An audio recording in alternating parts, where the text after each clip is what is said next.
La Unión Europea nos vende la transición verde como un sueño impecable, un futuro limpio y justo donde la tecnología y la sostenibilidad salvarán al planeta. Pero detrás de ese relato idílico se esconde una realidad mucho más oscura, un sistema energético al borde del colapso, diseñado para enriquecer a las grandes corporaciones mientras condena a millones de ciudadanos a la exclusión. Hoy desmontamos el engaño de una transición que no es ecológica, ni justa, ni siquiera viable.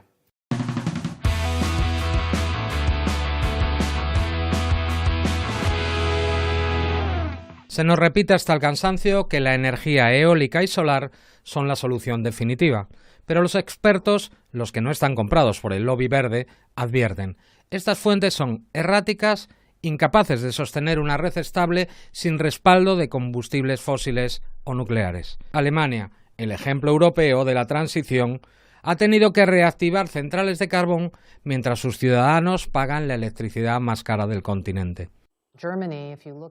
Si observas lo que está haciendo Alemania, y también podría hablar sobre el caso específico de Lützerath, estamos avanzando en la transformación del sistema energético a un 80% de energías renovables para 2030. La instancia de este caso fue muy difícil, donde se presentó la oportunidad o el momento de tener una eliminación más temprana del carbón en Renania del Norte-Westfalia, un área muy fría e intensiva, de 2038 a 2030, y mantener 280 millones de toneladas de carbón bajo tierra. Y entonces la decisión muy difícil que tomó el gobierno a nivel regional y nacional fue seguir adelante con eso. Las eléctricas, por supuesto, no asumen los costes de estabilizar la red. ¿Quién paga? Los consumidores, con facturas disparadas y cortes programados. Esto no es transición verde, es un saqueo. Un negocio disfrazado de ecología donde las multinacionales ganan y el pueblo asume el fracaso. Pero el problema va más allá de la incompetencia técnica. Detrás de esta transición verde late un proyecto mucho más siniestro, la Agenda 2030, un plan tecnocrático que concentra poder en manos de las élites globales. Bajo la máscara de equilibrio ecológico se imponen regulaciones que ahogan a las pequeñas y medianas empresas, destruyen empleo y encarecen la vida. La Agenda 2030, como decía, es una gran oportunidad para establecer una nueva forma de trabajar y lograr el mundo que queremos, sin dejar a nadie atrás. Una alianza global articulada con una nueva forma de hacer política, donde estén muy presentes los múltiples motivos, las múltiples causas de la pobreza y la desigualdad.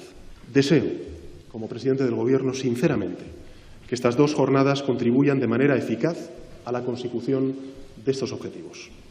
Ustedes tienen la posibilidad real de impulsar esta agenda en su condición de legisladores en sus respectivos países. Espero que sus reuniones en esta sede del Senado de España sean tan fructíferas como el intercambio de ideas y buenas prácticas que estoy convencido se extenderán a partir de este encuentro. Mientras los políticos europeos se llenan la boca con emisiones cero, las grandes corporaciones, las mismas que contaminan impunemente, reciben subsidios millonarios para adaptarse. ¿Y el resto? Obligados a cambiar coches, electrodomésticos, calefacciones, con costes prohibitivos. Esto no es ecología, es un impuesto encubierto a la supervivencia. El resultado es una fractura social sin precedentes. Mientras la élite urbana se permite vivir verde, con paneles solares, coches eléctricos, millones de familias eligen entre luz o comida. En España, en Grecia, en Italia, los hogares sufren cortes, pobreza energética y desindustrialización. La energía ya no es un derecho, es un privilegio, y los gobiernos, en lugar de garantizar el suministro asequible, criminalizan a quienes cuestionan el dogma verde. ¿Dónde está la justicia climática cuando los ancianos mueren de frío por no poder pagar la factura? No nos oponemos a cuidar el planeta, nos oponemos a que lo hagan a costa de los más necesitados, mientras los verdaderos responsables, bancos, fondos de inversión, gigantes tecnológicos, secuestran políticas públicas para su beneficio. Los parques eólicos y las megaplantas solares se venden como la solución verde al cambio climático, pero en el campo ya saben la verdad, son otra forma de extractivismo disfrazado. Miles de hectáreas de tierras fértiles son acaparadas, ecosistemas arrasados y comunidades desplazadas. Todo para alimentar el negocio de las multinacionales energéticas y los fondos de inversión. Mientras nos hablan de viabilidad a largo plazo, el campo se convierte en un paisaje industrializado donde los únicos que ganan son los mismos de siempre y los únicos que pierden, los de siempre también. Acompáñenme a la mesa de opinión con Juan Antonio Aguilar.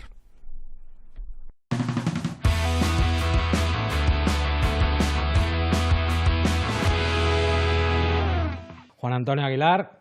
¿Qué tal? Bienvenido a Latitudes de nuevo. Un placer como siempre. Hoy estamos tratando la agenda verde, impuesta pues por la Unión Europea a todos los sectores woke y sobre todo del poder anglo, ¿no? ¿Cómo definirías qué es esta imposición de la llamada agenda verde? Bueno, a ver, realmente, ¿a qué asistimos? Asistimos a una reconfiguración del capitalismo de siempre.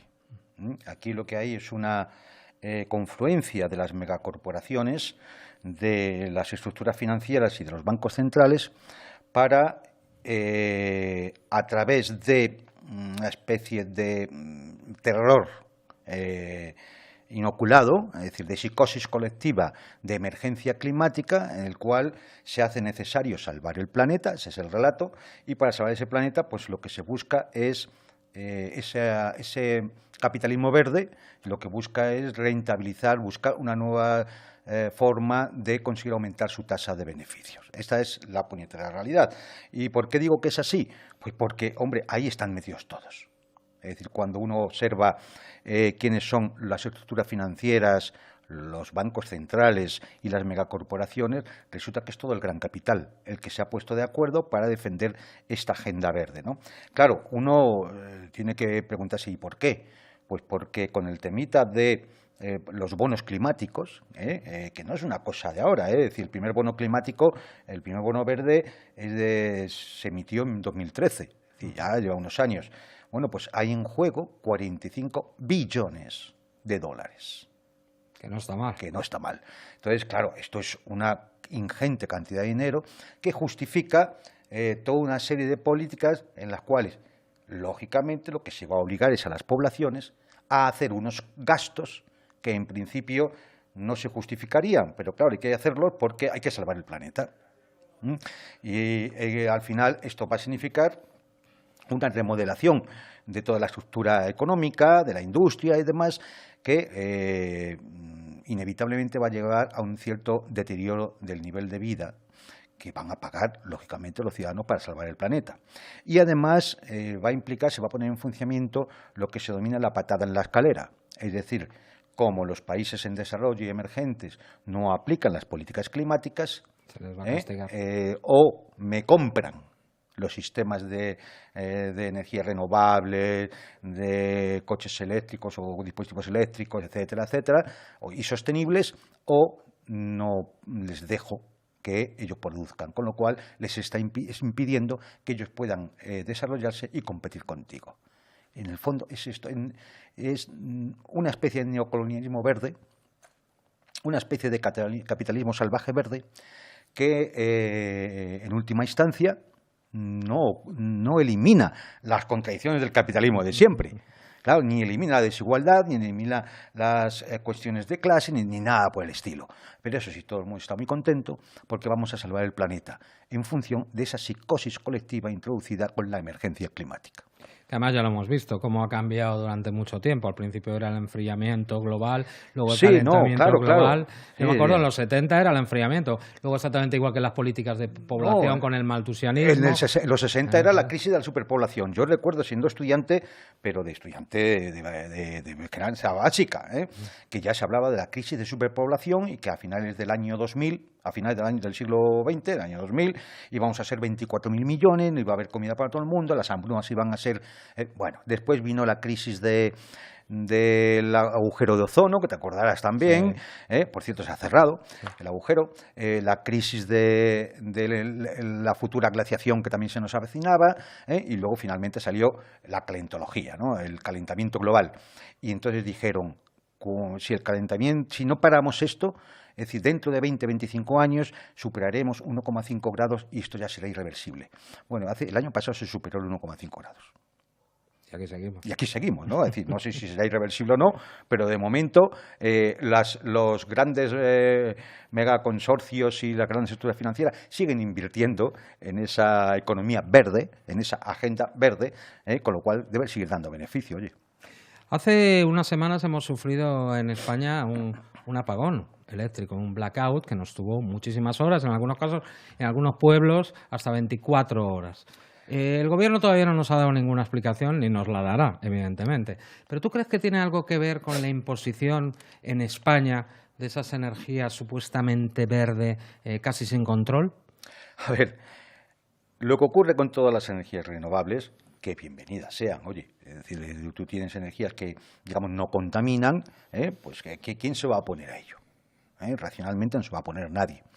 Pero claro, tú tienes todo un sistema eléctrico adaptado a unos sistemas de generación de energía que son estables, son permanentes, es decir, son controlables. No dependen de que haga sol o no haga sol, o de que haya viento o no haya viento, que es lo fundamental de la energía fotovoltaica y de la energía eólica. Entonces, claro, si tú quieres ayudar con estas energías renovables al mix eléctrico, pues está muy bien. Pero si tú lo que quieres es plantearte que vas a producir la mayor parte de la electricidad con estas energías renovables, eso no va a impedir, en primer lugar, que tengas que tener el respaldo para, si pasa cualquier cosa, puedas inmediatamente acometer la producción para que no se te caiga todo el sistema. Eso en primer lugar, con lo cual estás duplicando los costes. Al final necesitas hidráulica, nuclear y de ciclo combinado para sostener, para que esas renovables, si fallan, tú puedas mantener el sistema. Claro. Luego, tienes que tener dos costes. Y luego vamos al tema de los costes. Y es que, claro, el tema de los costes es que no es posible sustituir las energías estables a partir de hidrocarburos o de nuclear, no es posible sustituirlas si tú no adaptas la red eléctrica a esas energías renovables. Y esto significa baterías, inversores, modificar toda la red eléctrica. Una inversión tremenda que no está en el cálculo cuando se hace. Plante usted una estación fotovoltaica o una serie de ventiladores, de molinillos, de aerogeneradores para esto. Claro, ahí no están esos costes. Claro. Si añadimos esos costes de cambiar toda la red y de adaptarla para que se pueda ser viable el que tú tengas un mix eléctrico en el cual las renovables sean, como el otro día, un 60 o un 70%, la inversión se te va, no salen los números. Claro. Ese es el problema. Con lo cual no se ha hecho. Y como no se ha hecho, no en España, yo creo que en toda Europa, en cualquier momento pueden volver a producirse situaciones como la del otro día, que ahora no se van a producir porque se está tirando de centrales de gas, es decir, gastando aquí gas como si no hubiera un mañana. Claro. O sea que, es decir... Todas estas políticas se sustentan en una especie de mantra y biblia que nos han vendido y que lo veíamos desde la izquierda hasta la derecha, llevaban todos aquí un circulito. Y hasta el monarca. Me estoy refiriendo a la Agenda 2030, la Agenda 2030. ¿Cómo le explicarías a la gente que nos ve qué es la Agenda 2030? Vamos a ver, cuando la clase dominante, que es esa que está representada en las megacorporaciones, las estructuras financieras y los bancos centrales, es decir, los estados, cuando la clase dominante tiene una ideología, la ideología dominante, ¿qué es la ideología de la clase dominante? Eso es así.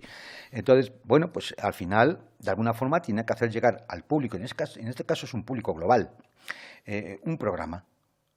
Y la Agenda 2030, que es, bueno, pues los objetivos del desarrollo sostenible y objetivos globales del año 2015 de Naciones Unidas, no es más que el programa político de la ideología de la clase dominante.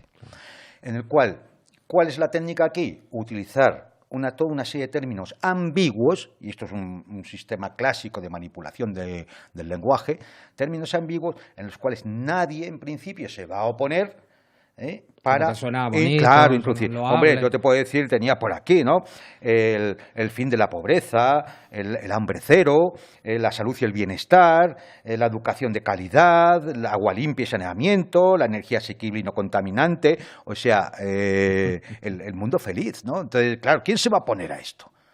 Con lo cual, bueno, pues esto entra como programa político para todos aquellos movimientos políticos y gobiernos que están dentro de la estructura global del capitalismo financiero, de las megacorporaciones y de los estados neocoloniales.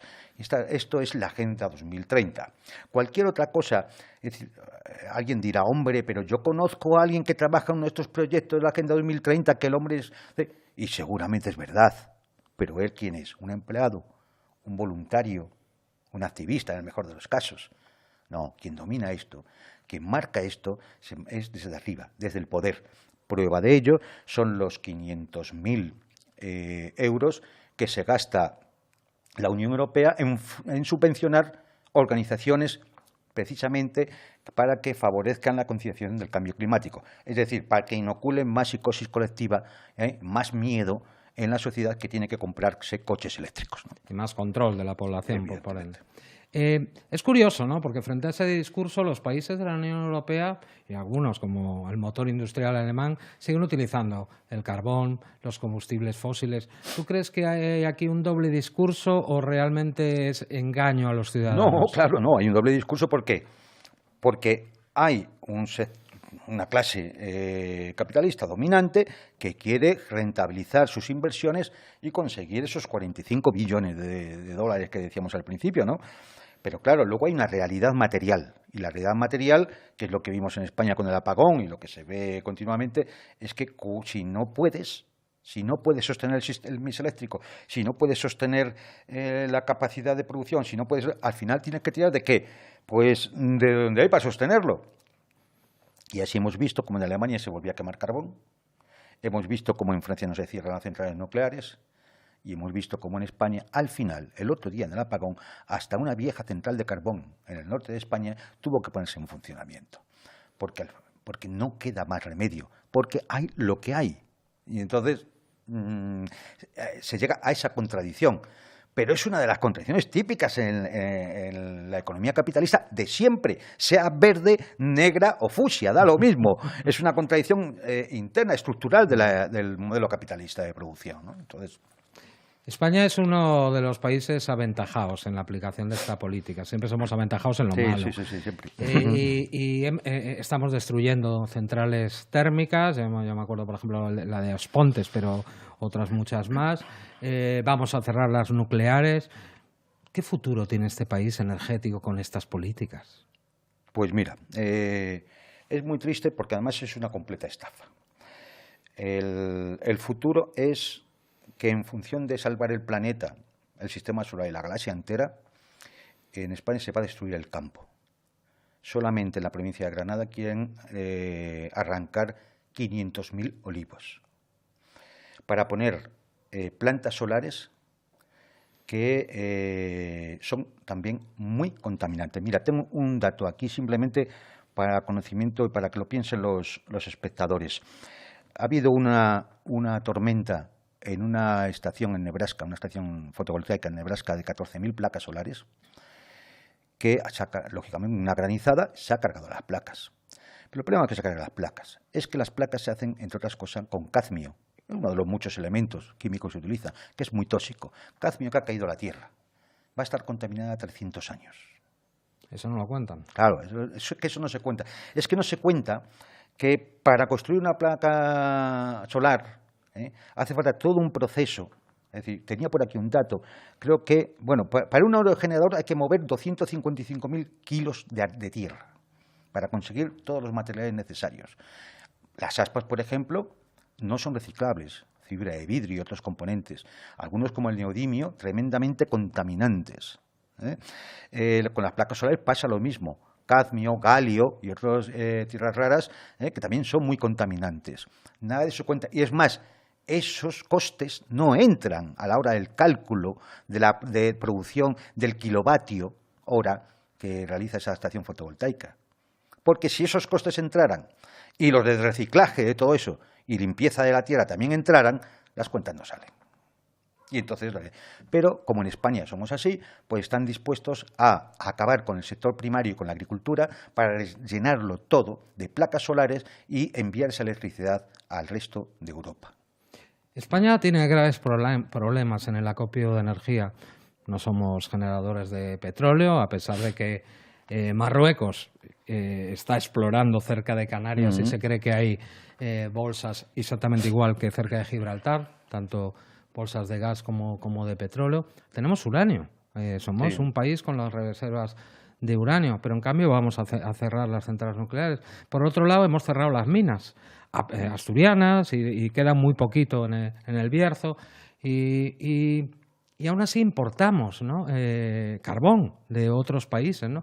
¿Qué crees que tendría que hacer España para poder ser autosuficiente o por lo menos tener una energía y una economía que sea viable para el futuro frente a todas estas magufadas que son? Es que al final uno tiene que decir, primero, tienes que tener soberanía para decidir tus proyectos. En segundo, tienes que hacer una planificación estratégica. Hay que ver qué se puede producir, cómo se puede producir, cómo podemos abaratar los gastos, cuánta renovable podemos tener, etcétera, etcétera. Hay que hacer una planificación estratégica. Claro, todo esto dentro del actual modelo de producción es imposible, ¿eh? Y finalmente tener objetivos, tener proyectos. Es decir, hay que pensar no solamente en los costes económicos, acabar con el sector primario, arrancar millones de olivos de nuestras tierras, no solo es un tema económico. Hay costes inmateriales de tradición, de cultura, de apego a la tierra. Es decir, luego hablamos de la España vaciada. Bueno, se va a vaciar si te estás echando, ¿no? Claro. Es decir, entonces todo eso es un coste inmaterial que no está tampoco ahí. Entonces yo creo que soberanía, planificación estratégica y ir más allá de los simples datos económicos, ¿no? Aquí se engaña a la gente, el coche eléctrico, oye, para producir la batería es contaminado, lo que no está en los escritos. O sea, es decir, no puede decir. Y cuando tú todas las noches lo cargas, parte de la electricidad con la cual lo estás cargando se está produciendo con gas, con carbón, con central nuclear o con lo que sea. No puedes decir que con un coche eléctrico son emisiones cero. Es mentira. Es decir, y como eso, muchas de las cosas de toda esta agenda verde que realmente es un poco enloquecida, obedece a una psicosis. Lo grave es que de una psicosis colectiva fue muy fácil entrar, pero luego hay que salir de uno en uno convenciéndolo. Totalmente.